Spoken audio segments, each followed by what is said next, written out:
131 efek air. Sun Long dan si hitam kecil berdiri lebih dari 1 mil terpisah satu sama lain, saat dua pusaran kecil, satu kecil dan satu besar muncul di permukaan danau. Ada rasa hormat sekaligus iri di wajah kepala desa setengah iblis itu saat dia melihat Sun Long menyerap air danau. Sun Long dapat merasakan tubuhnya semakin kuat dan kuat, saat ia melahap air danau dengan liar seperti binatang buas yang lapar.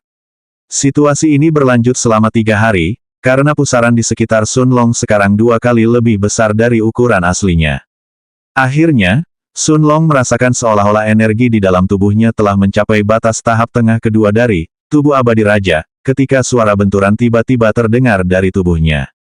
Saat suara dentuman itu terdengar, Sun Long merasakan kekuatannya meningkat dengan kecepatan yang luar biasa. Puncak tahap kedua dalam penyempurnaan tubuh. Setelah mencapai puncak tahap kedua dalam tubuh abadi raja, pusaran di sekitar Sun Long sekali lagi berlipat ganda ukurannya, saat ia mulai menyerap lebih banyak air danau. 10 hari telah berlalu sejak Sun Long dan si hitam kecil memasuki danau, saat pusaran air di sekitar si hitam kecil akhirnya melampaui 1 mil. Sun Long membuka matanya sambil melirik naga hitam yang tidak menyadari keributan yang telah ditimbulkannya. Di tepi danau, lebih dari 20 penduduk desa setengah iblis telah berkumpul, sambil mengamati si hitam kecil dengan mata berbinar. Setengah hari kemudian, pilar air besar melesat ke udara, sebelum pusaran besar di sekelilingnya lenyap. Mengaum, si hitam kecil mengeluarkan raungan kepuasan karena dia kini telah mencapai puncak peringkat 4. Sun Long tersenyum saat melihat ini, ketika sebuah ide tiba-tiba terlintas di benaknya. Dia mengeluarkan tanaman merambat penelan surga dari batu waktu, lalu meletakkannya di dalam danau sambil mengirimkan perintah mental agar tanaman itu menyerap air danau. Yang mengejutkan Sun Long adalah, meskipun tanaman merambat itu tampaknya tidak mampu mengubah air menjadi ki murni, karena air itu bukanlah sejenis ki pada awalnya, tanaman merambat itu sendiri tampaknya telah tumbuh lebih tinggi setelah menyerap air danau. Setengah bulan lebih berlalu seperti ini, dan kini genap 25 hari sejak Sun Long memasuki alam Vermilion. Membuka matanya, dia tidak yakin apakah dia harus senang atau frustrasi. Meskipun energi di dalam tubuhnya cukup baginya untuk menerobos ke tahap ketiga penyempurnaan tubuh, dia tetap tidak bisa melakukannya karena dia belum memahami daur ruang. Sun Long dapat merasakan bahwa dia hanya tinggal selangkah lagi dari tujuan itu, tetapi langkah ini masih memerlukan percikan inspirasi. Ia yakin jika ia dapat meniru perasaan itu, sejak ia membuka air mata angkasa terakhir yang menyedot mata, cacing raksasa bermata 9, maka ia pasti dapat menerobos ke tahap ketiga dari tubuh abadi raja. Mengalihkan pandangannya ke tanaman merambat menelan surga, Sun Long terkejut melihat tanaman itu telah tumbuh hingga lebih dari 40 meter, 130 kaki panjangnya. Setelah mengembalikan pohon anggur itu ke batu waktu, Sun Long berenang ke tepi danau tempat si hitam kecil dan penduduk desa setengah iblis sedang menunggunya.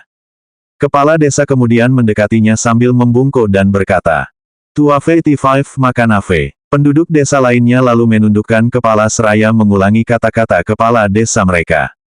Sun Long menatap si hitam kecil yang tertawa saat dia menerjemahkan kata-kata si iblis setengah itu. "Tuan," kata kepala desa. "Terima kasih prajurit perkasa karena telah mengurus monster iblis. Gudang suku kami terbuka bagi prajurit perkasa untuk mengambil besi sebanyak yang ia inginkan." Sun Long tersenyum sambil menatap si hitam kecil dan berkata, "Sepertinya mereka benar-benar ingin melepas kita. Baiklah, mintalah salah satu penduduk desa mereka untuk mengantar kita ke gudang mereka. Sisanya bisa tinggal di sini dan bercocok tanam karena itu yang jelas mereka inginkan. Lagi pula, air danau tidak ada gunanya lagi bagi kita." Sun Long telah menguji apakah air danau itu efektif untuk tanaman obatnya yang lain karena dapat membantu pertumbuhan tanaman penelan surga, tetapi tanpa efek apapun. Kepala desa menjadi gembira saat mendengar hal ini, dan memberi perintah kepada prajurit muda setengah iblis yang enggan itu untuk mengawal Sun Long dan si hitam kecil kembali ke desa mereka. Sebelum mereka pergi, kepala desa juga menyerahkan kulit binatang berwarna coklat kepada Sun Long. Sambil membuka kulit binatang itu, Sun Long melihat bahwa gambar-gambar di dalamnya mempunyai tata letak sebuah peta. Dengan peta ini di tangan, Sun Long tahu jalan mana yang harus diambil untuk menuju wilayah pusat di mana istana raja berada. Tanda hubung. Setengah jam kemudian, prajurit setengah iblis itu kembali bersama Sun Long dan si hitam kecil kembali ke desa setengah iblis, sebelum dia memasuki jalan rahasia untuk tiba di depan sebuah gudang besar. Setelah membuka gerbang gudang, Sun Long melihat tumpukan besi tersimpan di dalamnya. Hanya dalam beberapa menit, Sun Long telah mengambil setengah besi gudang, namun, ekspresi di wajah prajurit setengah iblis itu masih menunjukkan ketidakpedulian. Sepertinya tambang itu memiliki lebih banyak besi daripada perkiraan saya sebelumnya. Kemudian, sambil menoleh untuk melihat si hitam kecil, Sun Long membuka kulit binatang yang diberikan kepala desa kepadanya sambil berkata, "Karena tidak ada hal lain yang bisa kita lakukan di tempat ini, sekarang saatnya untuk pergi. Menurut peta ini, sepertinya kita berada di ujung utara alam rahasia. Masih ada waktu sekitar 2 bulan lagi hingga alam Vermilion ditutup." Duduk di punggung naga hitam, Sun Long kemudian melihat ke depan sambil berkata, "Ayo pergi ke istana di wilayah tengah. 132 mengikat ujung yang longgar. Ayo pergi ke istana di wilayah tengah." Si kecil hitam lalu terbang di angkasa, segera meninggalkan hutan raksasa itu. Sun Long memperhatikan pohon-pohon setinggi 20 meter di bawahnya, yang tampak semakin mengecil di matanya. Anehnya, wilayah di sekitar hutan raksasa itu tampak seperti gurun biasa. Meskipun terik matahari di alam Vermilion dapat dihindari berkat perlindungan pohon-pohon tinggi di hutan, suhu di gurun sangat menyesakkan bahkan bagi para pembudidaya tingkat bumi. Akan tetapi, Sun Long hampir tidak terpengaruh olehnya di atas punggung si hitam kecil, saat mereka terus terbang menuju wilayah tengah, mengikuti peta kepala desa setengah iblis itu. 2 hari kemudian, Sun Long dan si hitam kecil tampaknya telah tiba di ujung gurun, ketika kabut ungu besar muncul di depan mereka. Kabut tebal tampak membubung tinggi di angkasa, melingkupi seluruh wilayah tengah. Menurut peta di tangan Sun Long, istana raja berada tepat di balik kabut ini.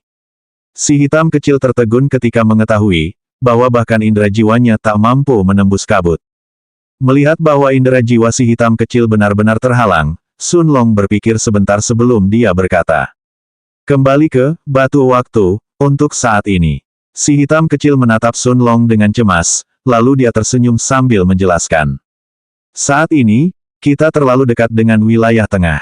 Dengan jumlah sekte yang telah memasuki wilayah Vermilion, akan terlalu berbahaya jika kalian ketahuan." Si hitam kecil menganggukkan kepalanya dan mendarat di tanah, sebelum ia kembali ke dalam batu waktu. Walaupun dia tahu bahwa mungkin tidak ada bahaya bagi Sun Long dalam kabut ungu itu, dia tetap tidak dapat menahan rasa khawatirnya karena kabut itu dapat menghalangi indera jiwanya. Sambil menatap kabut ungu tebal di hadapannya, Sun Long mengedarkan jam pasir raja dan mata emasnya sebelum ia masuk ke dalam. Setelah melangkah ke dalam kabut, ia menyadari bahwa selain menghalangi penglihatannya, kabut tersebut tampaknya tidak menimbulkan efek lain. Meskipun Sun Long yakin bahwa tubuh abadi rajanya dapat melindunginya dari berbagai jenis racun, sebagai seorang alkemis, dia hanya dapat mengandalkan dirinya sendiri jika pada akhirnya dia tetap kena racun. Tanpa kesadaran jiwa si hitam kecil dan dengan penglihatannya sendiri yang terhalang, ia hanya dapat berjalan lurus ke depan hingga mencapai sisi lain kabut. 2 hari dengan cepat berlalu sejak Sun Long memasuki kabut ungu, ketika dia akhirnya bisa mendengar suara-suara samar di depannya. Sambil mempercepat langkahnya, dia segera mencapai ujung kabut ungu, di mana hamparan padang datar terlihat di matanya. Di balik hamparan padang datar itu, berdiri sebuah istana putih megah yang tampaknya telah berdiri di sana selama bertahun-tahun yang tak terhitung jumlahnya. Di depan gerbang istana terdapat 2 patung, yang satu patung pemuda tampan dan yang satu patung wanita menggairahkan yang mampu membangkitkan nafsu tak terhitung di mata pemuda-pemuda yang ada di sini. Sun Long terkejut melihat lebih dari 1000 murid duduk bersila di padang rumput, sementara lebih banyak lagi dari mereka yang perlahan-lahan berjalan menuju Istana Putih. Dari perjuangan gerak mereka, tampak jelas bahwa tidak sembarangan orang dapat mencapai gerbang istana. Melihat tidak seorang pun memperhatikan kedatangannya, Sun Long mengikuti orang banyak itu dan mulai berjalan menuju istana juga. Sun Long tidak merasakan sesuatu yang aneh, hingga ia berada 500 mil jauhnya dari gerbang istana. Pada saat itu, ia merasakan mata kedua patung itu menyala sesaat saat gelombang tekanan menghantam tubuhnya. Tekanan ini seketika dapat membuat petarung tingkat bumi tahap awal bertekuk lutut, Namun di hadapan tubuh abadi raja milik Sun Long, tekanan itu terasa seperti angin sepoi-sepoi saja.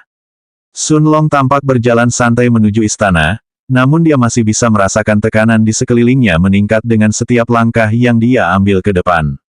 Tampaknya, untuk setidaknya mencapai gerbang istana, seseorang perlu memiliki tingkat kekuatan tertentu. Saat ia semakin dekat ke istana, Sun Long melihat sekelompok murid dalam dan luar dari Sekte Awan Mengambang yang hampir mencapai gerbang istana. Sun Long memperhatikan bahwa meskipun kecepatan gerak mereka sangat lambat, namun tetap stabil, karena mereka semua berjalan sebagai satu kesatuan yang berjalan satu di belakang yang lain.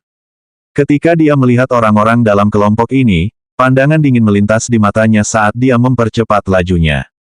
Orang terakhir dalam kelompok ini adalah seorang pemuda tampan yang mengenakan jubah murid luar. Ada tatapan penuh tekad di matanya, saat dia menatap gerbang istana putih di depannya, sama sekali tidak menyadari bahwa Sun Long juga sedang menatapnya pada saat yang sama. Ini adalah putra tertua dari mendiang Marquez Xiao. Berdasarkan auranya, Sun Long dapat menebak bahwa Xiao Juyan hampir mencapai peringkat awal 7 di tingkat bumi. Setelah saudaranya meninggal secara misterius di sekte tersebut, Xiao Juyan telah melakukan segala yang dia bisa untuk menjadi lebih kuat dan membalas dendam.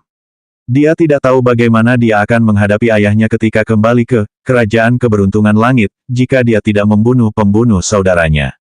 Meskipun dia yakin dalam hatinya bahwa orang yang telah membunuh Xiao Situ adalah Sun Long, mustahil untuk melakukan apapun terhadapnya karena dia tidak meninggalkan petunjuk apapun malam itu. Pada saat yang sama, pikiran Sun Long memiliki pemikiran yang sama dengan Xiao Juyan. Setelah membunuh saudara laki-lakinya dan ayahnya, Sun Long tidak berniat membiarkan Xiao Juyan hidup. Jika suatu saat dia kembali ke Kerajaan Keberuntungan Langit, dan mendengar bahwa ayahnya juga telah meninggal, sangat mungkin dia akan melampiaskan amarahnya pada keluarga Sun Long. Akhirnya, beberapa menit kemudian, Sun Long telah tiba hanya 100 meter dari Xiao Juyan. Setelah memastikan tidak ada seorang pun di sekitarnya, Sun Long segera mengaktifkan domain rajanya saat waktu di sekitar Xiao Juyan benar-benar terhenti. Dengan matanya yang terfokus sepenuhnya pada punggung Xiao Juyan, Sun Long menebas udara di depannya dengan jarinya, sambil membuka robekan ruang kecil. 133 Istana Raja. Robekan angkasa ini hampir mustahil untuk dilihat dengan mata telanjang, kecuali jika kita berdiri tepat di depannya. Tanpa ragu sedikit pun, Sun Long menusukkan jarinya ke dalamnya, dan pada saat yang sama, terdengar suara letupan kecil dari tubuh Xiao Juyan. Walaupun suara ini hampir tak terdengar, para pengikut Sekte Awan Mengambang di depan kepala Xiao Juyan dengan jelas menyadarinya, karena mereka semua menoleh untuk melihatnya. Melihat Xiao Juyan yang tidak bergerak, ekspresi tegas muncul di wajah murid terdepan. Murid yang memimpin kelompok itu bernama Liu Huan dan merupakan keponakan Liu Jian, sekaligus sepupu Liu Changpun dan Liu Mei. Melihat Xiao Juyan sengaja mengulur waktu kelompok mereka, Liu Huan menatapnya dengan tidak sabar dan bertanya. Xiao Juyan, apa yang menurutmu sedang kau lakukan? Apakah kau pikir semua orang di sini punya waktu untuk menunggumu? Melihat Xiao Juyan masih tidak bergerak setelah dimarahi, menyebabkan ekspresi wajah Liu Huan berubah menjadi marah. Pada saat yang sama, cairan hangat telah menodai jari Sun Long ketika dia memasukkannya ke dalam robekan ruang. Lagi pula, robekan ruang ini mengarah langsung ke jantung Xiao Juyan. Setelah menutup robekan angkasa, Sun Long menarik kembali domain rajanya, dan melihat Xiao Juyan melangkah maju sebelum dia terjatuh ke tanah. Ekspresi tidak percaya muncul di wajah para anggota Sekte Awan Mengambang, saat mereka akhirnya mengerti bahwa ada sesuatu yang salah.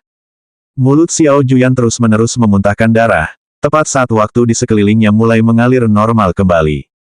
Murid-murid Sekte Awan Mengambang yang lain tidak dapat mengerti apa yang telah terjadi padanya, sedangkan keruntuhannya yang tiba-tiba bahkan menarik perhatian orang lain juga. Sun Long sama sekali mengabaikan keributan yang ditimbulkan oleh kematian Xiao Juyan saat dia terus berjalan menuju gerbang istana. Ketika dia hanya berjarak 100 meter dari istana, Sun Long dapat merasakan bahwa tekanan di sekelilingnya cukup kuat untuk melumpuhkan seorang kultivator tingkat bumi puncak peringkat 6. Dengan kata lain, hanya murid-murid yang kekuatannya telah melampaui tingkat tengah tingkat bumi yang diizinkan masuk ke dalam istana. Akan tetapi, dengan tubuh abadi rajanya yang telah mencapai puncak tahap kedua, tekanan ini tidak terasa apa-apa selain angin kencang yang sedikit kencang. Sesampainya di depan gerbang istana raksasa yang setengah terbuka, Sun Long tidak ragu-ragu saat melangkah masuk. Bagian dalam istana dihiasi dengan emas, giok zamrud, dan material langka lainnya. Berjalan lebih jauh ke dalam, Sun Long menyadari bahwa pemandangan ini menjadi semakin umum, karena emas dan batu giok langka dapat ditemukan di mana-mana di dalam istana ini. Bahkan baju zirah para ksatria yang menghiasi aula terbuat dari jenis emas misterius. Namun, Sun Long juga memperhatikan bahwa tidak satu pun dekorasi ini yang dapat dipindahkan dari istana. Saat tangannya mencoba menyentuh salah satu baju zirah emas, sebuah gaya tolak yang kuat meletus dari baju zirah ksatria itu dan mendorongnya ke belakang. Pada saat yang sama, suara si hitam kecil terdengar seperti berkata, "Tuan, sepertinya baju besi ini kemungkinan besar dibuat oleh seorang ahli formasi tingkat emas. Kalau tidak, daya tolaknya tidak akan begitu kuat sehingga bisa mendorong Tuan menjauh dengan mudah." Cahaya terang muncul di mata Sun Long saat mendengar ini, karena ini adalah pertama kalinya dia melihat benda yang dibuat oleh seorang ahli formasi tingkat emas. Di Sekte Awan Mengambang, bahkan seorang master formasi tingkat perak peringkat 1 dianggap sebagai ahli yang luar biasa, apalagi seorang master formasi tingkat emas. Melihat baju besi emas di sekitar Sun Long, si hitam kecil menghela nafas saat dia melanjutkan. Sayangnya, batasan pada armor ini terlalu kuat, bahkan untukku saat ini. Karena ia hanya bisa melihat dan tidak bisa menyentuh, Sun Long tidak membuang waktu lagi menatap baju zirah di sekelilingnya. Ia terus berjalan masuk lebih dalam ke dalam istana, hingga akhirnya ia tiba di depan sebuah pintu perak yang sangat besar. Pintunya tingginya lebih dari 50 meter, 160 kaki, sementara gagangnya tampaknya terbuat dari sejenis batu rubi merah. Berjalan melewati pintu perak yang setengah terbuka ini, Sun Long mendapati dirinya berada di dalam lorong besar. Menatap sekelilingnya, Sun Long berpikir, bahwa segala sesuatu di istana ini tampaknya diciptakan dengan pola pikir, semakin besar, semakin baik. Namun, lorong di depannya tampak tidak memiliki dekorasi mewah seperti yang sebelumnya terdapat di mana-mana di istana. Selain 1000 pintu hitam yang terletak di sisi aula ini, Sun Long tidak melihat apapun lagi. Untuk sesaat, ia bahkan bertanya-tanya apakah aula ini benar-benar dibuat oleh orang yang sama yang juga telah membuat sisa istana. Saat dia melihat sekeliling, matanya langsung menyadari perbedaan di beberapa pintu tersebut. Lebih dari 300 pintu memiliki karakter dengan kata SEAL, yang tampaknya menyelimuti pintu-pintu tersebut dengan lapisan cahaya putih. Rasa penasaran Sun Long terusik saat dia melihat pintu-pintu hitam ini, ketika suara si hitam kecil sekali lagi terdengar di kepalanya. "Tuan, saya bisa merasakan orang-orang berkelahi di balik beberapa pintu tertutup ini. Kemungkinan besar akan ada persidangan yang dimulai setelah Tuan masuk ke dalam." Sun Long menganggukkan kepalanya saat mendengar ini, sementara kegembiraan di matanya tampak jelas. Jika ini adalah istana Raja Dao, maka cobaan apa dan harta apa yang menanti di dalamnya. Setelah mengambil napas dalam-dalam untuk menenangkan hatinya yang gembira, Sun Long mengedarkan jam pasir raja dan mata emasnya, sebelum dia berjalan menuju salah satu pintu hitam yang tidak tertutup rapat. Saat dia memasuki pintu hitam itu, penglihatan Sun Long langsung menjadi gelap, sebelum suara tanpa emosi yang sepertinya datang dari kedalaman kegelapan ini terdengar di telinganya. "Peserta sidang nomor 323, saya secara resmi menyambut Anda di Istana Raja." 134 Aturan Pengadilan Raja. Peserta sidang nomor 323, saya secara resmi menyambut Anda di Istana Raja. Raja Agung telah menetapkan sejumlah ujian bagi kaum muda di timur yang terpencil untuk menguji diri mereka. Di akhir setiap ujian, akan ada harta karun yang sesuai dengan tingkat kesulitan ujian tersebut. Inilah ujian pertama yang ditetapkan oleh Sang Raja Agung, dan tingkat kesulitannya pun paling rendah. Anggukkan kepalamu sekali jika kau ingin berpartisipasi, atau goyangkan 2 kali dan aku akan memindahkanmu keluar dari Istana Raja. "Oh, menarik." Suara Little Black kemudian terdengar di dalam kepala Sun Long, saat naga hitam itu berkata dengan nada agak panik. "Guru, kita dalam masalah.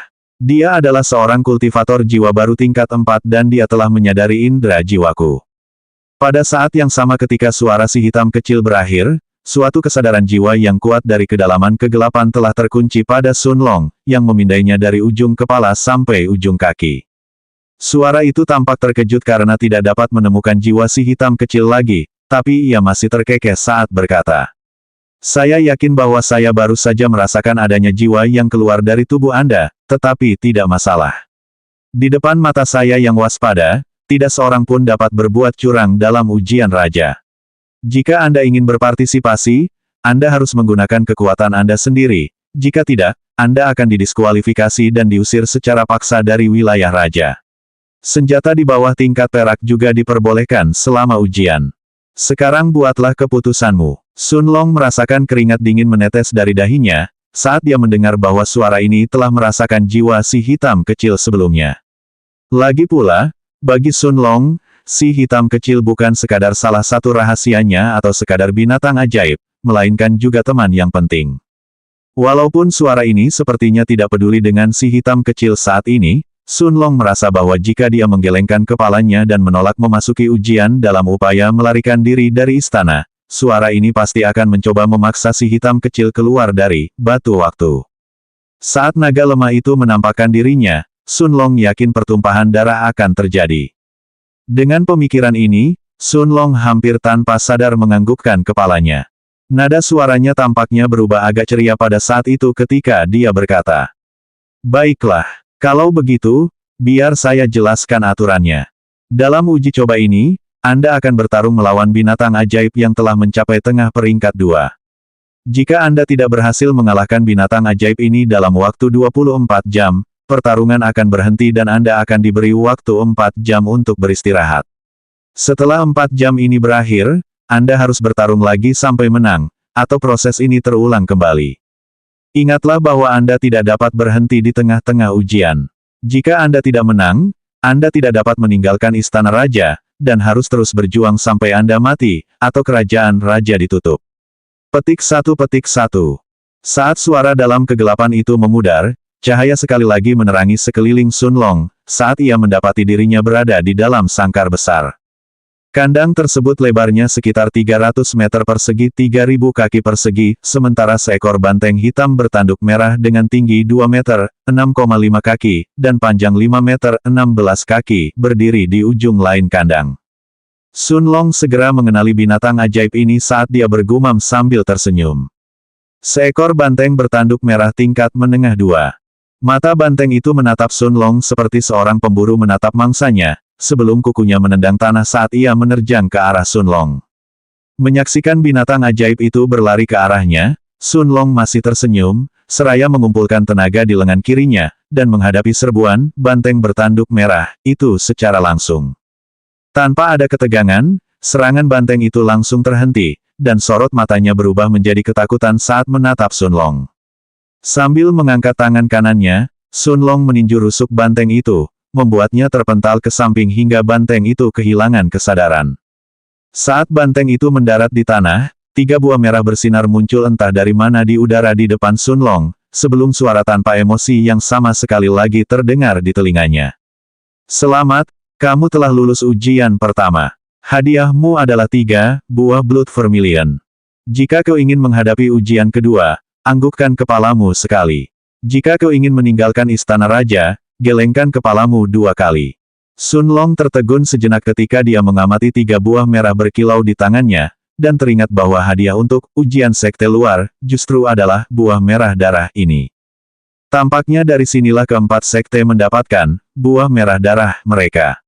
Sambil tersenyum, dia meletakkan ketiga buah itu di batu waktu, sebelum menganggukkan kepalanya, menerima percobaan kedua.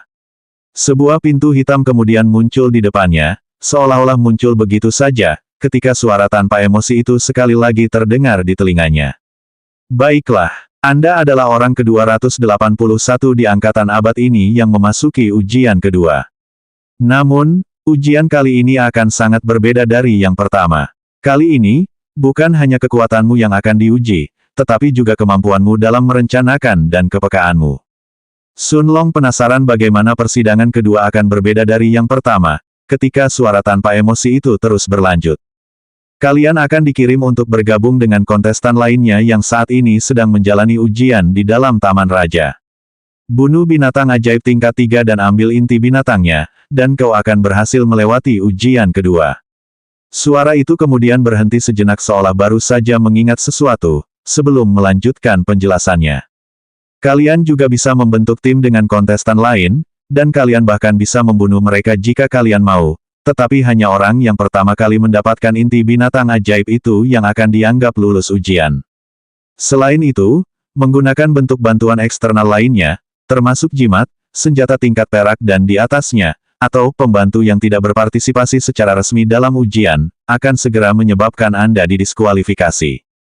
Jika Anda siap, masuklah ke pintu hitam. Sun Long merasakan kesadaran muncul di benaknya ketika dia mendengar semua hal mengenai ujian kedua, lalu dia bergumam pada dirinya sendiri. Ini mungkin menjadi alasan utama, mengapa Liu Changpun ingin Wen Zihao dan Kang Sun menjadi pengikutnya. Kemudian, dengan tatapan serius di matanya, Sun Long mengedarkan jam pasir raja serta mata emasnya, sebelum dia mendorong pintu hitam itu terbuka dan melangkah masuk. 135 kebetulan atau takdir. Saat kaki Sun Long melewati pintu hitam itu, cahaya putih yang menyilaukan memaksanya menutup mata, saat perasaan teleportasi spasial yang familiar mengalir melalui tubuhnya. Saat Sun Long membuka matanya lagi, dia menyadari pemandangan di sekelilingnya telah berubah, karena dia mendapati dirinya berada di dalam hutan yang tidak dikenalnya. Pepohonan berwarna-warni di sekelilingnya, juga suara teriakan binatang ajaib di kejauhan, menunjukkan dengan jelas bahwa Sun Long telah tiba di Taman Raja. Setelah mengingat batasan yang telah ditetapkan oleh suara tanpa emosi itu sebelum dia memasuki ujian kedua, Sun Long mengirimkan kekuatan spiritualnya ke dalam batu waktu, dan melihat naga hitam yang sekarang dengan senang hati mengunyah daging cacing raksasa bermata 9, dia berkata, "Little Black, pastikan untuk tidak menggunakan indera jiwamu lagi sampai kita meninggalkan tempat ini." Meskipun aku tidak merasakan niat jahat dari suara itu, aku tidak yakin apakah keadaan akan tetap sama jika kau akhirnya terbongkar. Jadi, kecuali benar-benar diperlukan, kau tidak boleh menggunakan indera jiwamu sampai kita meninggalkan alam Vermilion ini. Little Black tiba-tiba berhenti makan, saat dia menatap Sun Long dengan mata serius, dan menganggukkan kepalanya dia berkata, "Guru, saya akan mencoba menerobos ke tingkat kelima, segera setelah saya selesai dengan tubuh cacing raksasa bermata 9. Setelah saya menerobos, bahkan ahli jiwa baru lahir tingkat kelima pun tidak akan bisa menandingi saya." Sun Long menggelengkan kepalanya saat mendengar kata-kata si kecil hitam dan berkata dengan serius, "Jangan terburu-buru melakukan terobosan sebelum Anda siap. Jika keadaan menjadi lebih buruk, maka kita bisa kabur saja dari tempat ini. Saya juga tidak yakin seberapa kuat seorang kultivator Naschen Soul tingkat 4, tetapi saya ragu dia akan lebih kuat dari cacing raksasa bermata 9. Naga hitam itu merasakan kehangatan di hatinya saat mendengar ini, dan menganggukkan kepalanya sebagai jawaban sambil terus memakan cacing raksasa bermata 9. Kesadaran Sun Long kemudian kembali ke tubuhnya, dan setelah melihat sekelilingnya, dia memanjat ke atas pohon tertinggi di dekatnya, sambil mengamati daerah di mana dia berada. Awan debu telah terangkat beberapa mil jauhnya darinya, karena Sun Long dapat merasakan benturan aura yang dahsyat sampai ke lokasinya saat ini. Setelah menimbang-nimbang sebentar, dia tetap memutuskan untuk pergi ke sana dan memeriksa apa yang sedang terjadi. Meskipun kekuatan Sun Long telah tumbuh secara eksponensial, terutama setelah dia mencapai puncak tahap kedua dalam tubuh abadi raja, dia masih tidak tahu apakah dia bisa mengalahkan binatang ajaib peringkat 3 awal.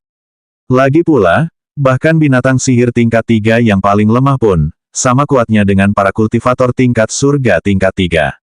Beberapa menit kemudian, Sun Long telah tiba di tempat kejadian, hanya melihat 6 murid berjubah hitam compang camping tergeletak di tanah. Sun Long mengenali lambang di dada para pengikutnya itu, dan mengerti bahwa mereka adalah anggota Aula Racun. Liu Jian telah memperingatkan para pengikut Sekte Awan Mengambang, bahwa ada 3 kekuatan utama yang tidak boleh mereka ganggu di dalam alam Vermilion. Kuil Buddha Emas adalah yang pertama dalam daftar ini, karena mereka merupakan kekuatan terkuat di wilayah Timur Desolate. Yang kedua adalah Akademi Bulan Cerah. Liu Jian bahkan menyebutkan bahwa akademi ini tidak kalah jauh dari Kuil Buddha Emas dalam hal kekuatan, dan akar mereka bahkan melampaui wilayah timur yang terpencil. Kekuatan ketiga dalam daftar Liu Jian adalah Aula Racun. Jika seorang murid, Sekte Awan Mengambang, menyinggung murid-murid, aula racun, maka sekte tersebut tidak akan memberikan mereka perlindungan apapun. Tiba-tiba, kurang dari 1 mil jauhnya dari Sun Long, suara pertempuran kembali terdengar. Sun Long mengikuti suara tersebut hingga ia tiba di kaki sebuah gunung kecil. Pemandangan yang terhampar di depan matanya telah membuatnya terdiam. 3 murid berjubah hitam dari aula racun, 2 diantaranya berada pada peringkat awal 1 tingkat surga, dan yang satu lagi berada di tengah peringkat 1, telah mengelilingi seorang gadis cantik berbaju hijau. Gadis itu memegang pedang putih tipis namun panjang, dan tampaknya berada di peringkat tengah 1 tingkat surga juga. Saat pandangan Sun Long tertuju pada wajah gadis ini, pikirannya hampir kosong sesaat.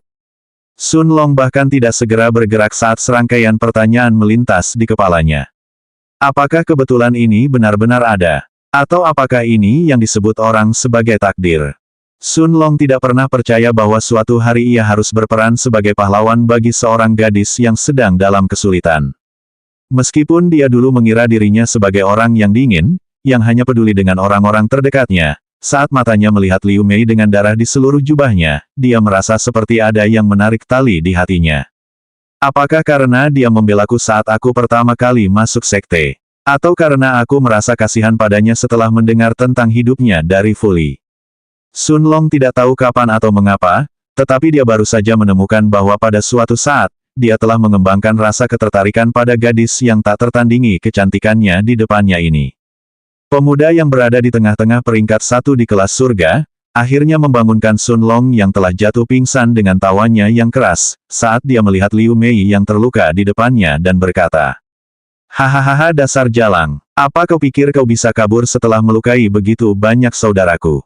Tuan muda ini hanya memintamu untuk menemaniku minum, tapi kau berani tidak menunjukkan muka pada balai racunku."